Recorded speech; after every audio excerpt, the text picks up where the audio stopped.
Definitely, but you see, you can never get something 100%. Whether you put all the restrictions and whatever, it can't be 100%. But it has, and if I may just expound briefly to what extent, is you look at one.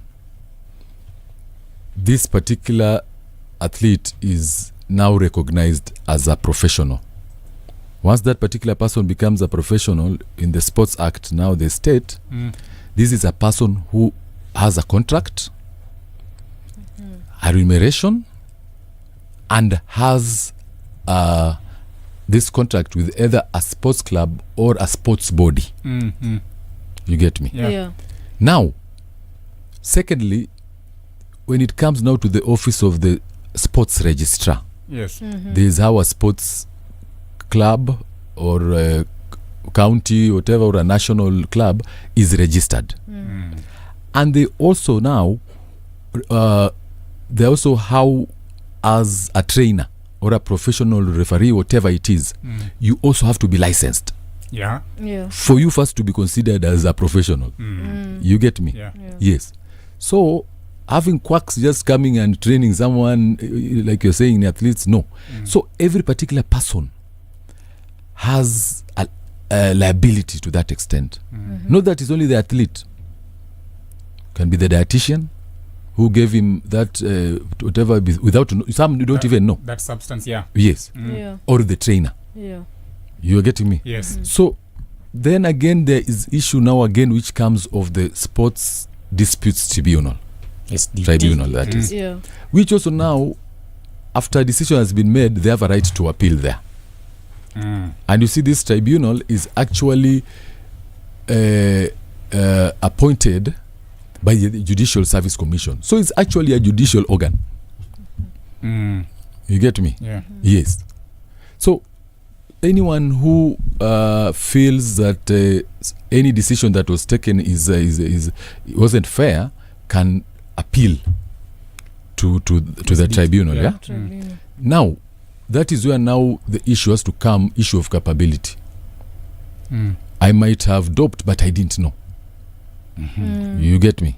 Yes. But if it is found that you knew, then there's some liability also on your part.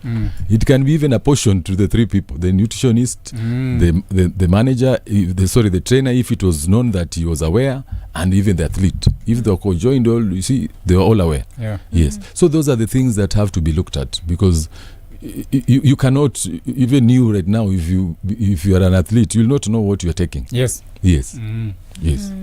So these are the things that it tries to air out and to try and curb it, so that anyone who actually decides to engage in such a malpractice is held individually liable, and your license is even revoked. Yes. So could I say that Sports Act kind of act as the code of conduct for more so in the sports industry? Yes, because you see, in it establishes other bodies. Yeah. It establishes the council. It establishes the tribunal. Yeah. It establishes the office of the registrar, sports registrar. Sports Kenya. Sports Kenya, yes. Even it shows about the management of the stadia. Yes. How they can get proceedings from parliament and from generating revenue. You get me? Yeah. So the Sports Act actually is the it is the law governing sports. Now, since any other law or orders that come from it being the fundamental act. Yes. There was a bill that I think the Honorable Irene Nyakerario Mayaka, I think amepeleka parliament, to also talk about to help. This is now match fixing, because this is a very, very big a big menace really, that's also affecting the integrity of the sport. So we, the football fans, we've seen saa zingine unaona player a goalkeeper ameconsider goal, unashanga hii ameconsider aje, is it? So there's always that question that was it match fixing ama it was just a genuine mistake. Do you think was that bill trying to add or amend some sections of the Sports Act to create maybe sections to deal with match fixing, so that ukipatikana your match fixing, you are punished, because right now I think we don't have a law that punishes match fixing. That criminalizes. Yeah. You see, what I'll tell you is one, as I've stated, that the Sports Act is actually the fundamental act that actually oversees issues sports. And football is still a sport, and actually it's football and athletics. Those are the main culprits. Yes, and the main sporting events that we have in Kenya. Yes. Unless she wants there to be an amendment of the act to bring in stiff or more severe punishments. But again, when you go that way, you're actually now getting into the independence of the sports disputes. SDT. Yes. Because you see, I've told you it sits as a judicial organ. Yes. Even if you look at its constitution, the people who constitute it, one, the chair has to be of the qualifications of a high court judge. Then the other member has to be an advocate who has practiced for over 7 years. Then there have to be 2 members, but not exceeding 6, who are professionals in issues sports, finance, and commerce of not less than 10 years.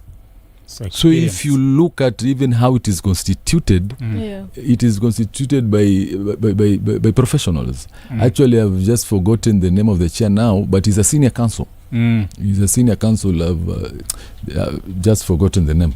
So those particular acts you get of criminality and all that is what this particular tribunal is trying to do. What? To look at and punish when they find that someone was actually culpable. Yeah. Okay. You get me? Unless maybe she wants to bring it to the point of, you see, like if you look at the penal code. Yeah. In the penal code, there's some charges. If you're found guilty, they have a specific sentence. Yeah. It is not up to the discretion of the magistrate. Yeah. You get me? Yeah. Yes. So maybe to that extent, that is what to bring the severity of that issue. Yes. I think the chairman for SDT is Bernard Muronga Wafula. That's the new one. Yes. Before the senior council, I forgot. Okay. You can just check. Yeah. Check. Yes, and I want to go back to now the sports registrar. Yes. And how we register our clubs. That is basically football clubs. We tend we register them sort of as societies, and maybe not as companies, because this conversation has been going on for a long time, especially with Gor Mahia and FC, saying they want to eventually their clubs to be companies, so that they are able to commercialize and bring in investors, people who can buy shares, and to make it easy for them to start making money. I don't know how easy or how hard is it now to change or to just amend or change that how we register our football clubs from societies to companies. You see if you look at the Companies Act, Yeah. How people come into holding shares cannot apply to sports. You know, because even if you look at the private limited, you can have just not more than 50. And you see the society, if at all they have any issue, they cannot, you cannot have an entity registered here and then again you bring it this aside. Okay. They can only hear those issues at the sports registrar and maybe get amendments just from that particular yes, so that they can be given that option. But I'm telling you, it will be a tall order. It cannot work. If you, I find it has no basis, because if you look at even how they register, the registrar has given the 3 options. Okay. You can register as a sports club. just a Yes. normal sports club. Yes. You can register as a county sports club Yes. and as a national sports club. Those are the three provisions that are there. Yeah. You get me? Yeah. Now, once you've done that, they have given requirements when you register, that you have to give a memorandum, you have to give the name of the office holders, the minutes, and your location, where you'll be based. And again, there's this issue of funding. You get me? Yeah. And that is why the problem is coming in.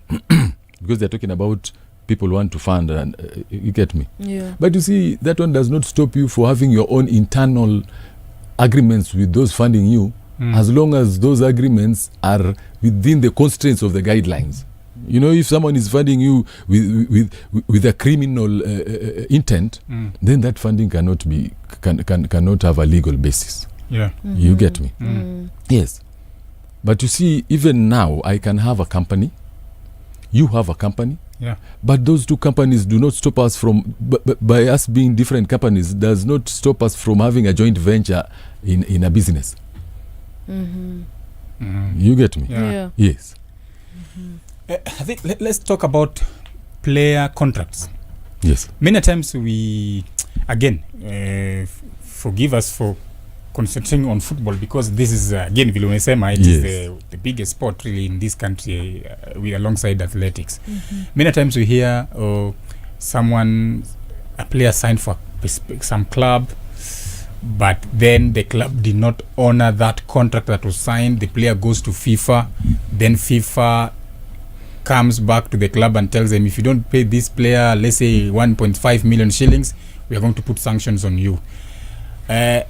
Do you think our players are enlightened enough when they are signing these contracts, and what are those measures they need to really put in place when they're signing these contracts with these clubs? One, as Kenyans, you know, we like shortcuts. We usually want to do something with the minimal amount of money. Yes. You get me? Yes. You want to build something worth 10 million with 3 million. So the first thing is you must get an advocate, qualified advocate. That is the player. Yes, to sit with you and discuss with you the contents of that contract. The person you are signing the contract with does not have your interest at heart. He has his own lawyer who has actually drafted that agreement. You getting me? Yes. So the person who you are signing with the contract contract was drafted by his advocate. Then he brings it to you and calls you to his office, come and sign. You should not accept that. You should tell him, give me first the draft agreement, let me have a conversation, or let me consult my advocate. Then you tell your advocate what you really want, or what you guys are discussed, and if that is what is contained in that agreement. You get me? Because there are some funny words that you will not understand, which actually changes the dimension. Even your agent will, your agent can even agree with the club, as long as he's getting something on the side. So at that point, everyone for himself. Yes. So do these clubs do this, knowing very well that these players are one lawyers? I'm one advocates. The players don't even get lawyers. You know what they do is that they just float you an amount which you've never heard of, but you don't know how this amount is going to be deducted. And in there are deductions, proper deductions. That's why you find our players come back injured. They can't even afford medication. You're being told, I'll give you 1 million per month. Yeah. But you don't know where you're going. Where you go there, you'll find accommodation is like almost 300,000 Kenya shillings equivalent. Then other things that you didn't really look at, you find you're not making anything. And you're in a foreign country. So it is important. The first thing is you must have an agreement with them, and you must have the agreement registered. You don't just sign an agreement and you leave it there. You make sure you have it registered. With who? At the registrar of sports. Oh, okay. Because you see, even when you're out, the same way you see people going to work in is it UAE or where? Yes. And they just leave Kenya in a very funny way. Yeah. So when even there's an issue, the Ministry of Labor says we are not even aware this person is out of this country. When did he leave? When exactly is he there? And even the our ambassadorial Heads, the other head side. there don't even know that even there they didn't register that they are there. So you see, it is very hard to defend such a person. You get, and then you have to look again at the jurisdiction of what the contract states. What are the dispute resolution mechanisms? Is there arbitration? What it is governed by which laws? You get me? You know, you cannot go and sign a contract in Dubai and you want it to be enforced by the laws of Kenya. It cannot. Yeah. So utapambana tu Dubai. Yes. With the laws of With Dubai. the laws, Yes. where it was written. Yeah. Where the jurisdiction Where the agreement was written. jurisdiction is key. Yes. Before Chep comes in, is it that the players, the sports people in this country, and this is now broadening the sports, not only specific to football, is it that maybe the players don't want to involve advocates and lawyers because of the fees? Ama inakwangaje? Exactly. For The affordability well. of this advocate. Yes, Yeah, but you see, fees is negotiable. You can negotiate with the company you're signing a contract with. That, and these are the things now I'm telling you. When you hear people talk about Ronaldo and this other person had a very concrete contract with, let's say, PSG or whatever wherever clubs they have gone, even to the extent of taxation. That it is even the team that still pays his taxes. What he gets, there's no deduction. You know, then that's net. But you see now, you know, once you put yourself under duress is when they'll use you more. It is for you to tell them, listen, fine, you're saying this contract, but the costs, the legal fees costs are still yours of that club. I don't think they can refuse that. Yes.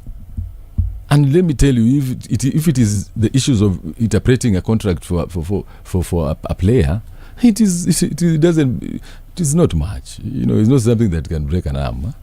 Yes. You know, it is not something that, depending on the amount involved, you know, generally maybe some 500,000 or thereabout, you know. Yes. For a Kenyan footballer, really, that's no, but you don't negotiate that. You know, let me tell you, if that particular team feels and believes you are of importance, they'll accept. If they know your value. You know, there's no way I can agree with you with the fundamental clauses of a contract, and then we don't agree on, I call them miscellaneous. These are miscellaneous. Yes. The main ones, like, I'll be there for 5 years, renewable, yes.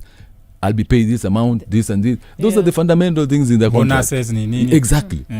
And then now you want to tell me when it comes to these miscellaneous things is where then those people really don't have anything good for you at heart. Yes. And it is a one-off. Yeah. Yes. Why should they not pay that amount, yet they are ready to pay your former club for the transfer? Which is a lot of money again. Yes. Yeah. Chep. So ni kuelewana. You don't need to rush to negotiate in a contract. You can even decide and take 3 months negotiating a contract. But that's a very important You are in no element. hurry.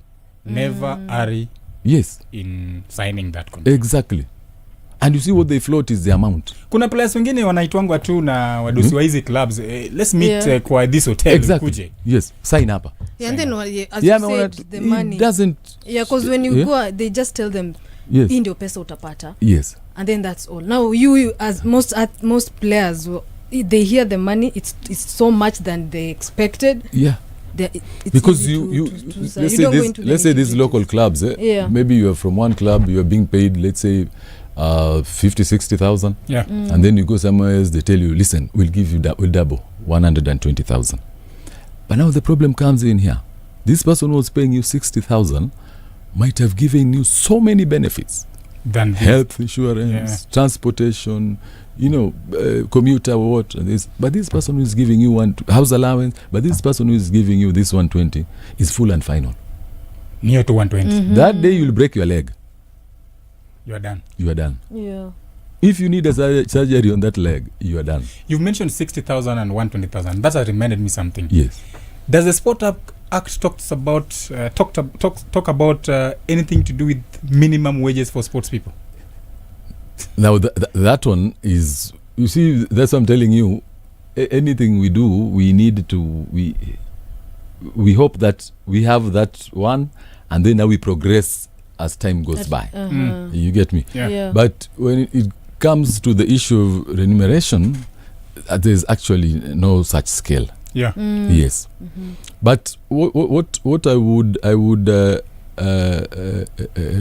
advise, and which I believe, there are some things, even when you have a sports contract, it is still, in the eyes of the law, a contract in law, not only in sports. Yeah. Meaning I can enforce it even normally in court. Yeah. You get me? Yeah. I can go to court and have you perform a specific performance that you did not undertake. So again, when you look at a contract, the law usually states that when you look at a contract that has any illegality inside it cannot stand, even if it was signed by both parties. For example, today we can have a very beautiful contract, me and you, and I say I'm going to pay you 5 million to bring me a kilo of cocaine, and then I give you the money, you don't bring the cocaine. I cannot go to court and tell them, tell Bwana Nani he has not brought my 1 kilo because kuna cocaine ndani. Illegal. Yeah. So at the same way again, you come to an employment contract. Yeah. You are entitled to leave days, sick of this and this. If it is not in that contract is void to that extent. Chep, wacha tuchukue break kidogo. Because leo we are learning a lot when it comes to law. Tumerudi class, which is very, very important. And I like the fact that Martin anatumia is trying to avoid the technicalities of the law, because saa zingine akiingia jargons pale, he might lose us. Let's take a short break, and now we want to get some nice drinks from Pepsi. Reset, refresh, reconnect. Kunywa free airtime with the Pepsi Playtime on the fresh SportyFM's Breakpoint, 10 a.m. to 2 p.m. on SportyFM. Yes, you can break down some stress in bites and sips here on SportyFM's Breakpoint show. And of course, unaweza kuwa kukunywa your favorite Pepsi drink at the same time simu yako ikikunywa airtime. Yes, you can enjoy a variety of Pepsi drinks, like pale kuna Sting energy drink when you're looking for that energy boost. Like I think Manchester United fans this week, they need that energy boost. So Sting energy drink mpatiwe the whole week on my bill. Sting energy drink you can enjoy, and of course the Mountain Dew and the entire range of the Mirinda flavors. Umesema Man United fans wapata a bit of Sting. Okay. And of course the entire range of Mirinda are in amazing 5 flavors, that is orange, fruity, green apple, pineapple and lemon. But above all, there's also the 7-Up. Yes, and as you enjoy your favorite drink pale, under the bottle top kuna code pale. So dial *459*3# and send the code under the bottle top, and you'll be able to win instant airtime guaranteed. And hapa tunatumia the hashtag kunywa airtime na Pepsi.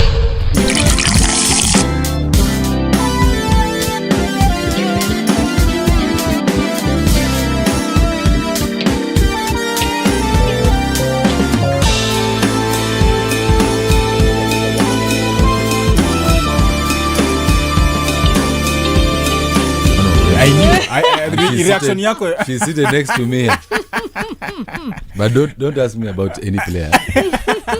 Your reaction told me that you support Manchester United. Yeah, but let's continue the conversation. And of course, at least we are now getting to the point where we are understanding the aspect of contracts, because many times in this league, that's the Kenyan Premier League, we've seen clubs being sanctioned by, some of them have even been banned by FIFA from that you will not sign a new player if you don't pay this player maybe 5 million because you owed them that. And I don't know, how do you think clubs can avoid those many sanctions that they always get from FIFA? Sorry, to what extent that is? Like many times you see clubs being sanctioned by FIFA for Yes. not honoring Yes. again the contractual obligations with different players. Then they get banned or they get penalized, may say 5 million or 2 million to pay that player. If they don't, they get sanctioned. They cannot sign players. How do you think our clubs can avoid these many sanctions that always come from FIFA? You just adhere to the code of conduct. If you have, I have had the opportunity to look at the FIFA code of conduct. It is quite a voluminous document. Yeah. And these things, people just do them not out of ignorance. They just, it's just a matter of people just being people. And then again, I've told you, most of these issues comes with the issue of misrepresentation. Starts from the agent with the club and the player. The agent tells the player this, he tells the club this. Then a document is drafted, given to the player. The player doesn't go to look for legal redress to the extent of interpretation of that contract. Yeah. He signs it, brings it back to the club. Yeah. Then he joins the club. You've seen people go to Rwanda and they come back after 3 months. Yes. Then now the guy, after he goes there, he realizes that this is not actually what I signed up for. Then he comes back, and you see he has a very good reason to do so. Yeah. He'll say that I signed this thing. The facts here were misrepresented to me, and then two. Not in a bad way, but most of our players have really not gone to school well. So they don't know these things. They can't, even if you give him a contract to sign, even if you give him that contract, can you read it? He will not understand it on their own. On their own. Yeah. He'll just tell you, bwana mie amesema hivi, bwana nilipa pesa hivi. It reaches even a point that sometimes I've had numerous contracts that I've had to, leave alone even the sports one, to actually interpret to someone. And you realize when now you're interpreting this contract to this particular person, he actually was not aware of what he was signing. He was just aware, I'm giving out 10 million, then this person is going to supply me this, and that is it. But he doesn't know that particular supply, and this again also has other strings attached. That if this happens, then I won't also be able to do this. That if I don't get this license of shipping, then I won't be able to do this. You get me? He only sees those two things: the 10 million part, money and the supply. You see? Yeah. Yes. And now I'm telling you, these are the hidden things that usually make people suffer. Yeah. Just for example, another thing I'll ask you, and I think this one has happened to all of us. Yeah. When you take your clothes to the laundry, there are usually terms and conditions behind there, written in very small ones. Yeah. Have you ever read them? Yeah. We rarely Rarely. read. Even the tickets No. Yes. even these tickets. Yes. We buy. When you go to a bank and you're given an offer letter of a loan, there are usually very small wording behind Yes, there. yes. Have you read them? And then when they tell you your interest is this and this, you start crying. And then now they tell you, look at number 20. Iko pale. That is Kenya for us. But And these are Kenyans. So those small, that is where the detail is. what we ignore. Yes. That which you ignore is where the detail is. Yeah.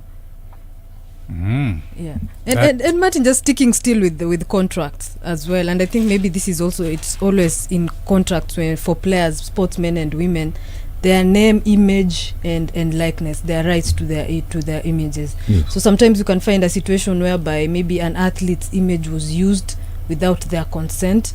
Are there any laws or provisions that maybe now protects the athlete in that context? Image in terms of advertisement? In terms they've used it to commercialize. Yes. And the athlete was not involved. That particular person has redress. Yes. And he doesn't even have to go through the sporting whatever. No. You just, that's as normal civil suit. Yes, because someone has he must profit using your image. Yeah. without your authority. Like, for example, so that our listener can also understand. Yes. A player playing in our league, Yes. Once you've signed for the league, do you surrender your image rights to the, let's say, the owners of that league, which is now in our case is the FKF? Do they surrender the rights of, so that FKF can use the images how they want? And that is why I'm telling you, those are the things that come in the contract that people now ignore. Someone can give you that 120,000, but that 120,000 is going to use you properly. And you have nowhere to go. You tell you already signed this. So you have, those are now the nitty-gritties that you have to understand. That now, as a player, you are a brand. If I am signing with particular team, I'm signing with you to what extent? Only, let's say, play. And you find that I've now sold my rights to another marketing company. You get me? You see, you find someone like this guy who did the Ineos something. Eliud Kipchoge, yeah. Eliud has brands, but they are not exclusive. He does Ineos, he does Nike, he does at the same time. While he's running marketing Ineos, he's wearing Nike because he's a brand, and they know it. So even if someone can just get him to wear his watch and pay, even when the other brands there, that is it. That is why I'm telling you, you have to be very conclusive, because all those problems that you will come later on to cry about have emanated from that contract. Sometimes I can let's say I'm a content creator, these fellows, whatever, and then I decide to have make an agreement with, let's say, a unga company, and we write there, this contract is for 2 years, we shall pay you this and this. You will be happy and write and sign. Kumbe inside they've written that during that period you cannot advertise any other unga. And then another unga comes, another unga comes, and without checking you go and advertise with them. They'll sue you. You have breached the contract. Yes. So take note, these 2 years, it's an non-compete. In other words, it's like a non-compete clause. Yeah. So they've bind you there. Again, the source of our problems contract. is the contract. Don't be fast to get into a contract, and the bait is usually an increment in money. But that increment usually comes with very many problems. Absolutely. Yes. Contract, just have it written, get the draft, share it with your lawyer. Then after that you're able, because you see, sometimes again you have to look at a contract vis-a-vis your agent. If you have a contract with your agent, let's say you have a contract with the agent for 5 years, and then you get into a contract with another team, how is this agent handled? He might sue you also. Where do you think he's going to get his bread and butter? So a contract, you have to look at a contract when you're writing it vis-a-vis any other existing contract that you have with persons who will be affected by this particular contract you are signing. Absolutely. That's why you see people like the Ronaldos. You hear he's been negotiating somewhere for like 6 months. He goes, they negotiate, he comes back, he's still in the other team. Ana haraka. Yes. Because he's negotiating for his agents how much they're going to get their cut, and he tells them that cut comes from you guys, it's my medical, taxes here, this and this, I don't want to be penalized. That is it. Let's look at youth and women. How are the sports laws that we have? Of course, we still go back to the Sports Act 2013. Is there any clause that is safeguarding them? Because we know there are women and youth, some safeguarding them from exploitation, basically. Everything works across the board. They are not taken as a special group. Yeah. Within the eyes of sports, they are one and the same. However, exploitation comes in many ways. Even by assuming you, I might be negatively exploiting you. Yes, I'm not exposing you to that particular field. Yeah. And that is what I find the Sports Act is not. It has not really captured it well, because we are in a situation whereby there are not so much activities whereby we can be able to nurture new talent, Yeah. or it is very hard for them to see actually, for them organizing women tournaments. They are usually just based on youth moving forward, then they go to Harambee Stars and all that. They'll only consider you or say, okay, this is a team to reckon with when you've done something a bit, you've achieved something. Like you see now, they're called Harambee Starlets. Yes, the Starlets. You see now they've come they're now in the map, and you see now the funding is coming and all that. But it needed their own effort to actually reach that point, and then is where now they want to everyone carry now you. wants to, And everyone now wants to be assimilate associated. and associate with you. That is the danger. During their struggles, no one was. Yes, you find some teams want to go somewhere, even there's no air ticket. Others went and slept at the airport in it is deplorable. But that is how it is. Because if at all this act was able even to make a schedule, a compulsory one, that this and this has to be done within a particular period. That before, because you see there are places whereby they have to do an audit report. This audit report should also include that. That during this financial year, and the money, because they get allocation also from Parliament, and they also get funding. They're allowed to get funding, even international. They are allowed also. They also because if you look at the at the board, Sports Kenya, they are the ones who manage and run Nyayo Stadium. The facilities. They also are the ones who run Kasarani as well. And any other that stadium that the government that is for government. So all this revenue, where does it go? And speaking about money, because we have the sports fund. Yes, and I'm just curious. Actually, the sports fund was repealed. It was repealed. It was ilitolewa. Yes. What were the reasons why? I think it was subject to a lot of illegal money transfers. Because you see, when I'm telling you that they have a right to receive donations. Yes. So it was subjected to some bit of wash and some dirty money running around. Yes. But if you look at the Sports Act, I think it was from which section? I don't know. I can check. It was. Let me just check. It was repealed. But as we just check, because we will get the because I think funds of Sports Kenya, something like that. But as we check, let me just ask this question in regards to it was national. It was the National Sports Fund. Yes, it was repealed by the Act number 7 of 2019. Okay. Yes. We are living in the world of digital space, and there's the growth of esports. And I don't think whether the Sports Act 2013 is talking about esports.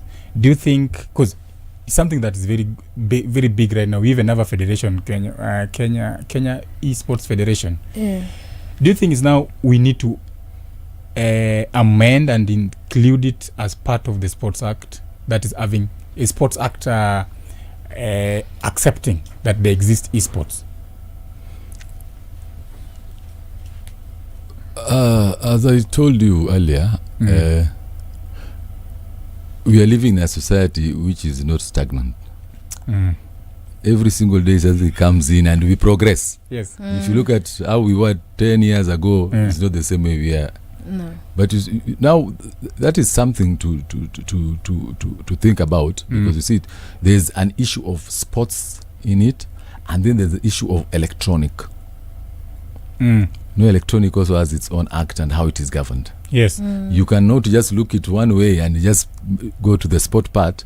It will contravene some things when In it the comes electronic to, part. Yes. So that is something to discuss. That is for stakeholders to come in. Yeah. No. Yeah. So whether it can be generated to be on its own as an act or whatever paper, but it has to be able to include all these issues: sports, issue electronics. How it is going to be governed, because you bring even the issues of let's say CAK. Yeah. Yes. How will it not be subject to abuse? How can it be restricted? To what information can be divulged? These days Kenya, everyone knows their rights. Everyone is like, oh, my electronic space, There's they also need data my involved, rights. yeah. Data, Data, yes. How do you govern those? How is that data governed? Which data is said to be legally acquired or not? How did this particular person be in possession of this data? It is a complex thing, but it can be done. It can be done. Yes. But it has, but the time something is done, you also have to look at the viability. Yes. Yeah. Yeah. Vis-a-vis, yes. How viable is it? Yeah. Yes. Okay.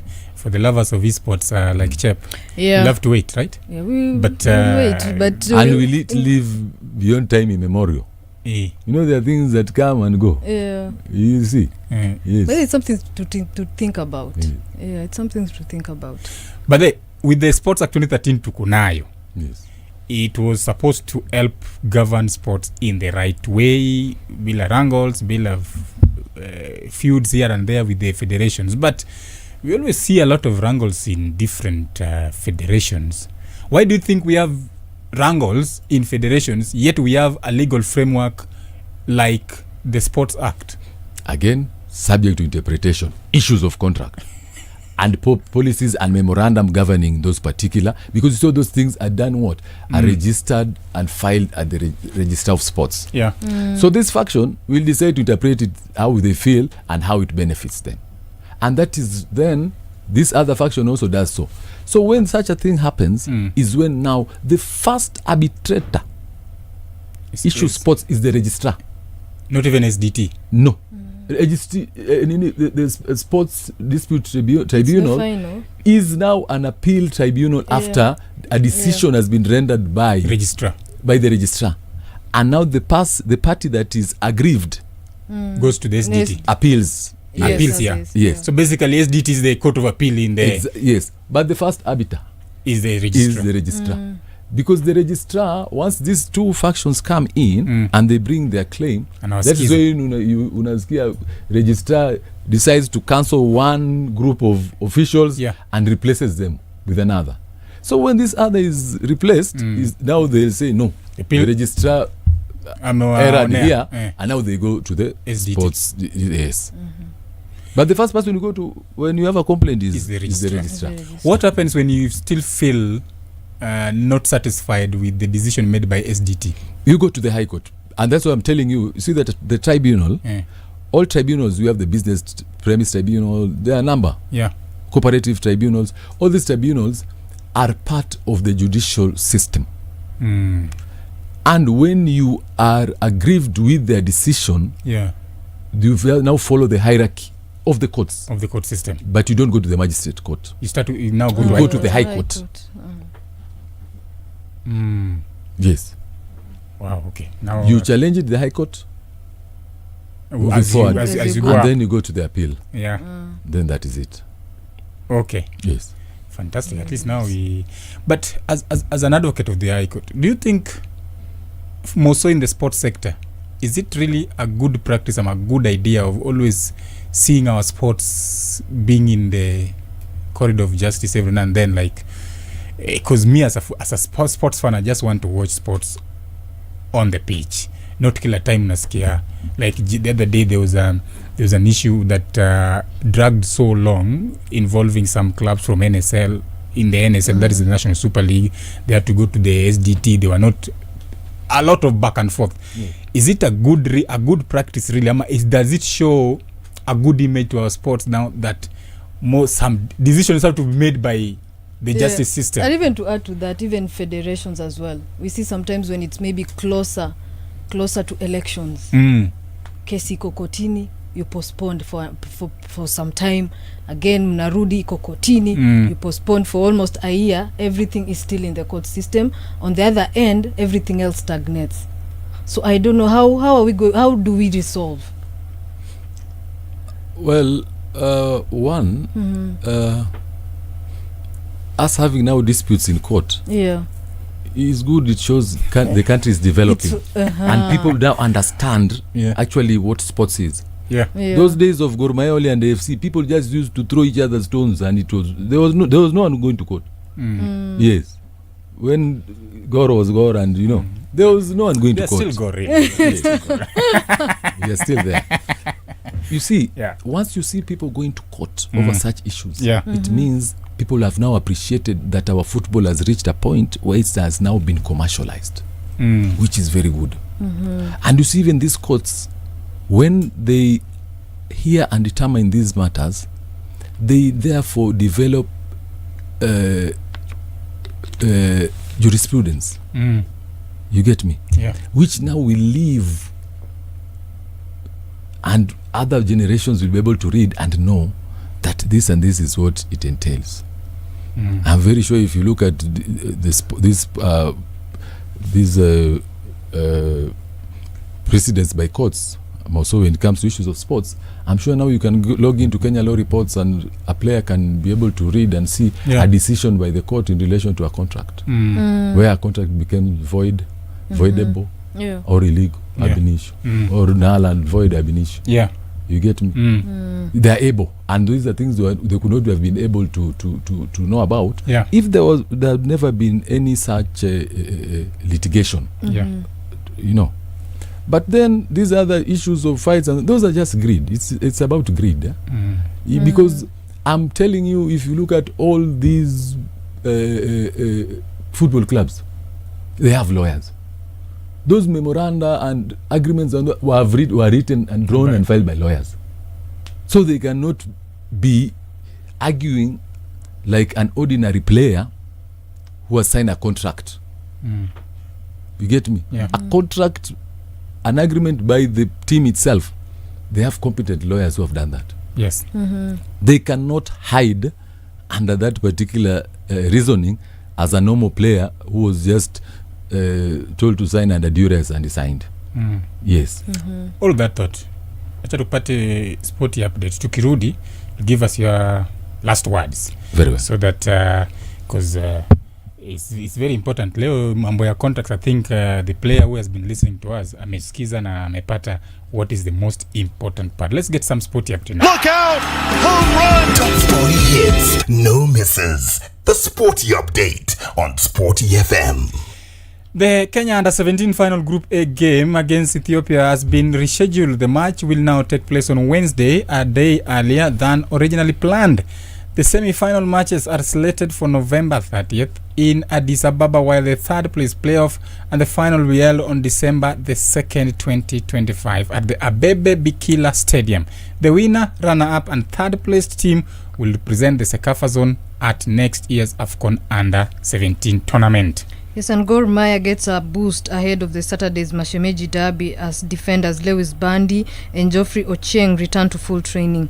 The duo could feature against FC Leopards, though Patrick Esombe's fitness remains in doubt. Sticking with Gor Mahia is that Gor we lost FKF Premier League newcomers APS Bomet today, aiming to extend their 7-match unbeaten run after one win over Tusker. APS Bomet winless in all but one game.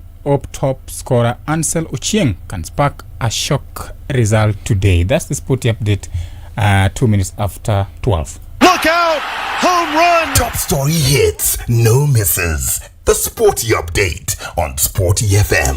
Yes, we are still here with Martin Okonji, just talking about matters to do with the Sports Act and, of course, everything to do with sports and law. And I think personally I've learned a thing or two, more so that aspect of contact kwanza. And now, Martin, tukimaliza. Yes. I don't know, Chep, before amaliza uko na maswali yoyote? I'm good. Yes. As we finalize, give us your last words.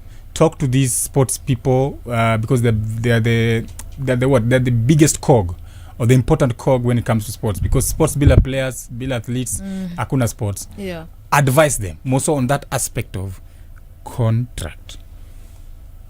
Well, first I'll start with the fans. They should try as much as possible and attend these games because it reflects in one way or another to the players in terms of revenue. You know, when you go to a stadium and you see there are only 200 people out of 40,000, Yeah. You know, those are also the things that eventually makes these people take this advantage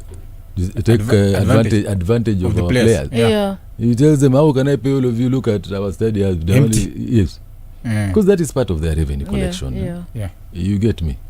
Yes. And to the players, we just maintain and state that let them know that they make it and break it at the contract level. Make it and break it at the contract level. Yes. It's as simple as that. When they are going to sign a contract, let them get a qualified legal Advisor. Advisor. from persons who are licensed to offer such services. Let them not be afraid to pay. Na wasikue na haraka pia. Yes. And if at all they have a problem when it comes to pay, as I stated earlier, they can negotiate it in their contract. Yeah. Someone who wants you in their team will not fail to agree to that. Yes. So let them be very cautious. Let also them be persons that follow what has been prescribed at in the Sports Act. Let them contract or retain professionals in terms of agents who represent them in anything that they do. Let them not just go and bring your sister somewhere and say, this is my agent. Within the sports law, that particular person is not an entity. And those are the people who now again will mislead you. Yeah. In terms of signing and all that, because they just be called and told, come, you are the agent, yes. And you just speak to your sister.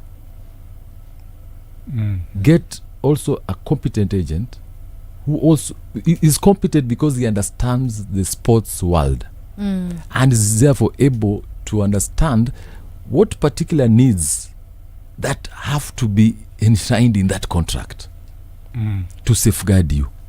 If you have a competent agent, that particular agent cannot mislead you. Cannot. Because he knows that if he misleads you, he is personally liable to have his license. Yeah, because they're revoked. FIFA licensed. Yes. Yeah. So this issue of panya routes, let them stop it. Wachane na kabisa. Wachana nayo. Yes. Absolutely. Yes. Sometimes cheap is expensive. Cheap is expensive. Yes. Absolutely. Yes, and maybe Martin, where can they get, if somebody's listening, maybe one of our athletes up and just needs help, where can they find you? Well, I'm located at Tajip House, Wing B, Yeah. 6th floor, flat number 8. The firm is known as Okonji Wanjira and Associates Advocates, and email address is okonjiwanjiraadvocates@gmail.com. Yeah. And cell phone number is 0703 Yeah. 805 992. Absolutely. Yes. So the most important thing that has come from Okonji today, or this our conversation, is the aspect of competence, either from the advocate you're getting to advise you on these contracts. Yeah. Get a competent and qualified and advocate on that aspect, and of course also a competent agent who understands issues to do with sports law. But of course the quote that he leaves us here with is that which you ignore is where the detail is. This is the most important. Yes. So Yeah. hiyo contract hapo wale mnasafiringi na mnanunua And those who ignore terms and conditions. pale kwa ticket pale nyuma wameandika sijui nini wameandika vizuri children under after above 5 years wanafaa walipe fare. Wewe unakoja na mtoi 5 over 5 years unasema huyu mtoto ni mdogo hata panda. And you had booked earlier 2 weeks ago. 2 weeks ago. And you celebrated the birthday of that child 1 week ago. Akifika 6 still saying this boy is ni bado mdogo jameni. But thank you so much Martin for kukuja. Thank you very much. Now we know you support Manchester United, of course. Locally we know you support. We know. It's evident really. Mashemeji derby is coming up this weekend. Maoni kama kawaida, we have already finished this thing. Kama kawaida. That means kama kawaida, basically Gor Mahia winning. Exactly. So it's very important. We will be there. We will be